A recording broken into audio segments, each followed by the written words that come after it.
بسم اللہ الرحمن الرحیم۔ السلام علیکم ناظرین، میں آپ کا میزبان محسن رضا حبیبی قادری آپ کا استقبال کرتا ہوں ہمارے چینل فیضان اولیاء پر۔ دوستوں، آج کی ویڈیو میں ہم حضور سیدنا سرکار خواجہ غریب نواز رضی اللہ تعالی عنہ کے بڑے ہی چہیتے مرید اور خلیفہ، جن کی شان و عظمت کا اندازہ لگانے کے لیے صرف اتنا ہی کافی ہے کہ خود سرکار غریب نواز رضی اللہ تعالی عنہ ان کے پیچھے نماز ادا کیا کرتے تھے۔ جو بزرگ سرکار غریب نواز رضی اللہ تعالی عنہ کے دوسرے خلیفہ ہونے کا شرف رکھتے ہیں، ان ولی کامل کے بارے میں زیادہ معلومات حاصل کرنے کے لیے آپ اس ویڈیو کو آخر تک ضرور دیکھیں۔ ساتھ ہی چینل کو سبسکرائب نہ کیا ہو تو سبسکرائب ضرور کر دیجئے۔ آئیے ہم اس آستانہ شریف کی زیارت کرتے ہیں۔ جہاں ملتی ہے آتے جاتے، یہ وہ در ہے، یہ وہ در ہے، یہ وہ در ہے کہ جہاں دل نہیں توڑے جاتے، یہ وہ در ہے۔ آپ کا اصل نام حضرت محمد رحمۃ اللہ تعالی علیہ ہے۔ آپ کے والد ماجد کا نام حضرت احمد اور آپ کے دادا جان کا نام بھی حضرت محمد رحمۃ اللہ تعالی علیہ ہے۔ حمید الدین، سلطان الطارقین، سوالی، صوفی، سعیدی وغیرہ یہ آپ کے القابات ہے۔ ناگور شریف میں سکونت کی وجہ سے آپ ناگوری بھی کہے جاتے ہیں۔ جی ہاں، میری مراد وہی ذات پاک ہے جن کو سرکار غریب نواز نے راجستھان کے شہر ناگور میں دین اسلام کی خدمت اور لوگوں کو راہ راست دکھانے کے لیے بھیجا، جنہوں نے اس خطے کو ظلمت و جہالت کے اندھیروں سے نکال کر نور اسلام سے روشن و منور کر دیا، جنہیں دنیا سلطان الطارقین حضرت سیدنا صوفی حمید الدین ناگوری رضی اللہ تعالی عنہ کے نام سے یاد کرتی ہے، اور جنہیں عقیدت مند صوفی صاحب کہتے ہیں۔ حضرت سیدنا صوفی حمید الدین ناگوری رضی اللہ تعالی عنہ کے والد ماجد حضرت شیخ احمد علیہ الرحمہ راجپوت تومر کے دور میں لاہور سے دہلی تشریف لائے تھے۔ دہلی میں ایک بزرگ جو عربی زبان کے جاننے والے تھے اور علم نجوم کے ماہر تھے، ان کی صاحبزادی سے حضرت احمد رحمۃ اللہ تعالی علیہ کا نکاح ہوا۔ حضرت صوفی صاحب اپنی والدہ ماجدہ کے پیٹ میں ہی تھے کہ آپ کے نانا جان نے آپ کی والدہ محترمہ کو بشارت دی کہ تمہارے یہاں لڑکا پیدا ہوگا اور بڑا خوش نصیب ہوگا، اور اس کا سینہ ابھرا ہوا ہوگا اور اس کا آدھا بدن ہرے رنگ کا ہوگا، اور میرے دنیا سے پردہ کر لینے کے بعد وہ پیدا ہوگا۔ سبحان اللہ، کیا نظر ہے اللہ کے ولیوں کی۔ چنانچہ ایسا ہی ہوا جیسا آپ نے فرمایا تھا۔ خود حضرت صوفی صاحب فرماتے ہیں کہ دہلی کی فتح کے بعد 598 ہجری کو سب سے پہلے میری پیدائش دہلی میں ہوئی، یعنی دہلی فتح ہونے کے بعد مسلمانوں کے گھر سب سے پہلے جو بچہ پیدا ہوا وہ میں تھا۔ حضرت سیدنا صوفی حمید الدین ناگوری رضی اللہ تعالی عنہ کا سلسلہ نسب 17 واسطوں سے خلیفہ دوم حضرت سیدنا عمر فاروق اعظم رضی اللہ تعالی عنہ سے جا ملتا ہے۔ حضرت صوفی صاحب کی والدہ محترمہ بھی بڑی نیک اور پارسا خاتون تھی۔ حضرت صوفی صاحب فرماتے ہیں کہ جس وقت میں پیدا ہوا ان دنوں اگر کوئی دوسری عورت میری والدہ سے بہتر ہوتی تو میں اس کے شکم سے پیدا ہوتا۔ حضرت صوفی صاحب رضی اللہ تعالی عنہ کے دل میں علم ظاہر حاصل کرنے کے بعد علم باطن کو حاصل کرنے کی خواہش پیدا ہوئی۔ آپ نے اپنے والد ماجد سے اپنی اس خواہش کا اظہار کیا تو والد گرامی نے آپ کو بخوشی اس کی اجازت دی، اور خود والد محترم نے ہی اپنے اس لاڈلے بیٹے کو گھوڑے پر سوار کیا اور اجمیر شریف کی طرف جانے والے قافلے کے ساتھ کر دیا۔ روحانیت اپنا کام کر رہی تھی۔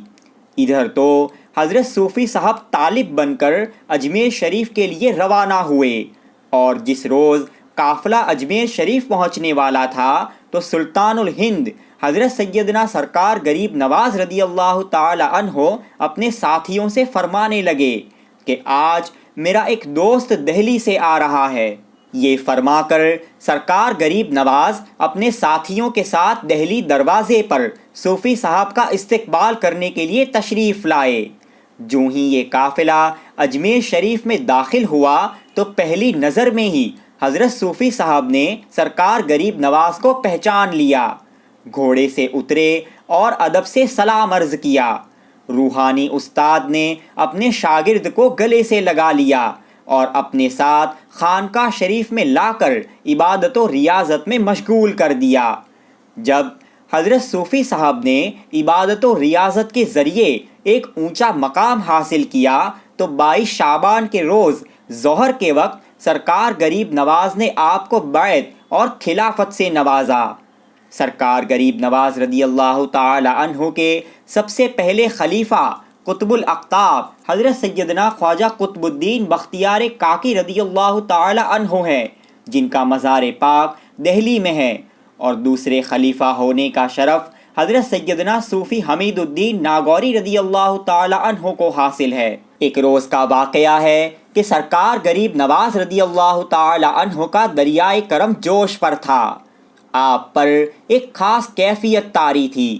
اسی عالم میں آپ نے فرمایا کہ مقبولیت کے دروازے کھلے ہوئے ہیں، اس وقت جو چاہو مانگ لو۔ حاضرین میں سے ایک شخص نے دنیا مانگی، سرکار غریب نواز نے عطا فرما دی۔ دوسرے نے آخرت کی بھلائی مانگی، آپ نے عطا کر دی۔ پھر سرکار غریب نواز حضرت صوفی صاحب کی طرف متوجہ ہوئے اور فرمایا کہ کیا تم بھی کچھ دنیا اور عقبہ حاصل کرنا چاہتے ہو؟ حضرت صوفی صاحب نے عرض کیا کہ حضور، بندے کی کوئی حاجت نہیں ہے، غلام کی مرضی آقا کی مرضی کے تابع ہے۔ اس جواب سے سرکار غریب نواز بہت خوش ہوئے اور آپ کے تعلق سے فرمایا کہ دنیا کے تارک اور عقبہ سے فارغ۔ چنانچہ اسی وقت سے صوفی صاحب کا لقب سلطان التارکین ہو گیا۔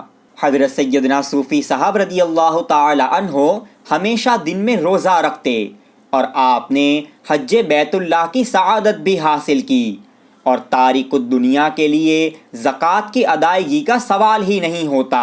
آپ نے اپنے پاس کبھی اتنا مال و دولت رکھا ہی نہیں کہ جس سے آپ پر زکوٰۃ ادا کرنا فرض ہو۔ آپ کے نماز پڑھنے کا انداز بہت ہی انوکھا تھا، بہت ہی خشوع اور خضوع کے ساتھ آپ نماز ادا کیا کرتے تھے۔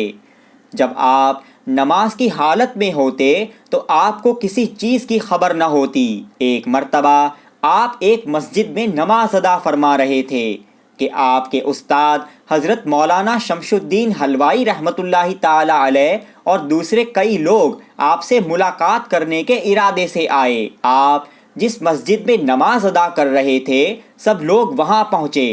سب لوگ آپ کو نماز پڑھتا ہوا دیکھ رہے تھے۔ کافی دیر ہو گئی۔ آنے والے حضرات ایک دوسرے کا منہ دیکھنے لگے اور پھر اٹھ کر چلے گئے، لیکن حضرت صوفی صاحب کو بظاہر خبر تک نہیں ہوئی۔ جب آپ نماز سے فارغ ہوئے تب تک وہ لوگ جا چکے تھے۔ کچھ عرصے کے بعد جب ان لوگوں سے آپ کی ملاقات ہوئی تو انہوں نے آپ سے ناراضگی کا اظہار کیا اور کہا کہ ہم لوگ آپ سے ملنے آئے تھے اور آپ نے اپنے آپ کو نماز میں مشغول رکھا اور ہم پر توجہ نہیں کی۔ اس بات پر حضرت صوفی صاحب نے قسم کھا کر ان لوگوں کو کہا کہ مجھے ہرگز بھی پتہ نہیں ہے کہ اس وقت مسجد میں کوئی آیا یا کوئی گیا۔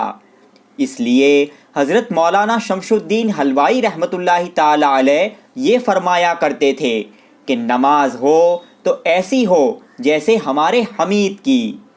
حضرت صوفی صاحب علیہ الرحمہ کی مبارک مجلس بھی بڑی پاکیزہ ہوا کرتی تھی۔ آپ کی مجلس اول سے آخر تک دنیاوی گفتگو سے بالکل پاک و صاف رہتی۔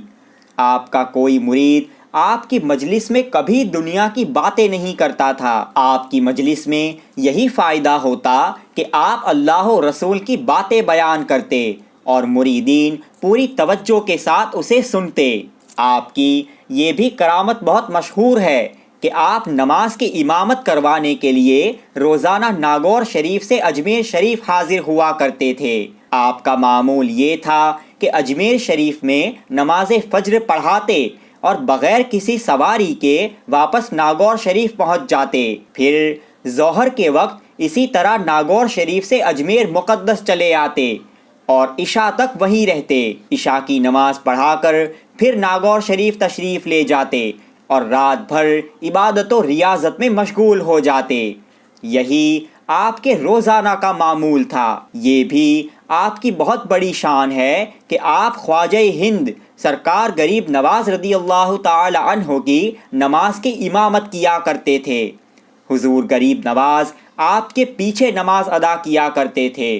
جب آپ نماز پڑھاتے اور جیسے ہی تکبیر تحریمہ باندھتے تو آپ کے پیچھے کھڑے ہوئے ہر شخص کو عرش اعظم نظر آتا۔ آپ کے پیچھے نماز پڑھنے والے ہر بزرگ یہ گمان کرتے کہ شاید یہ میری کرامت اور نگاہ کی وجہ سے مجھے عرش اعظم نظر آ رہا ہے، لیکن ایک دن کسی وجہ سے حضرت صوفی صاحب نماز کی امامت کے لیے حاضر نہ تھے تو کسی دوسرے نے امامت کروائی۔ اس دن کسی کو بھی عرش اعظم نظر نہیں آیا۔ اس دن سے سب کو معلوم ہو گیا کہ یہ برکت اور کرامت حضرت صوفی صاحب علیہ الرحمہ کی ہے۔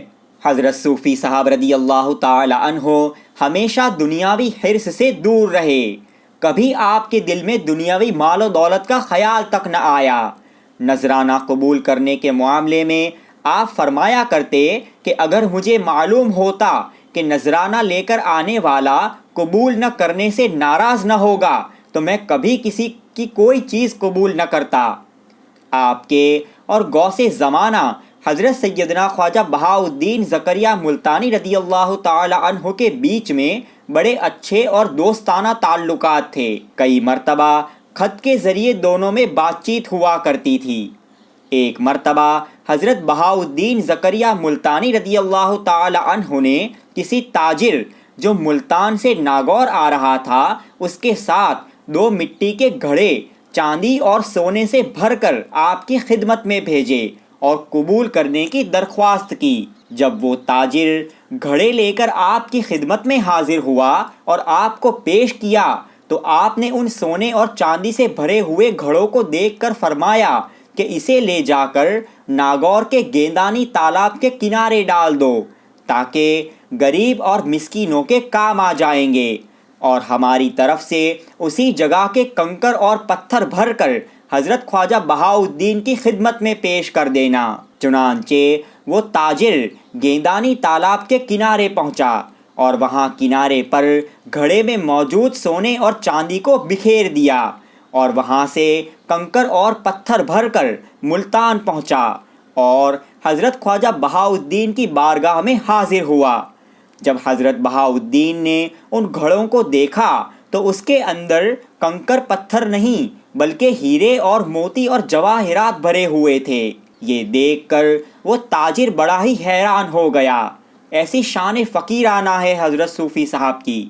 دوستوں، یہ اس ویڈیو کا پہلا پارٹ ہے۔ انشاءاللہ اس کے دوسرے پارٹ میں ہم حضرت صوفی صاحب کی دوسری بھی کچھ کرامتوں کا ذکر کریں گے اور ساتھ ہی آپ کی اہلیہ محترمہ کی شان عالی کیا ہے اس کو بیان کریں گے۔ آپ کو یہ ویڈیو کیسا لگا ہمیں کمنٹس کر کے ضرور بتائیں، اور اگر آپ نے ابھی تک ہمارے چینل کو سبسکرائب نہ کیا ہو تو سبسکرائب بھی ضرور کر لیں۔ السلام علیکم ورحمۃ اللہ وبرکاتہ۔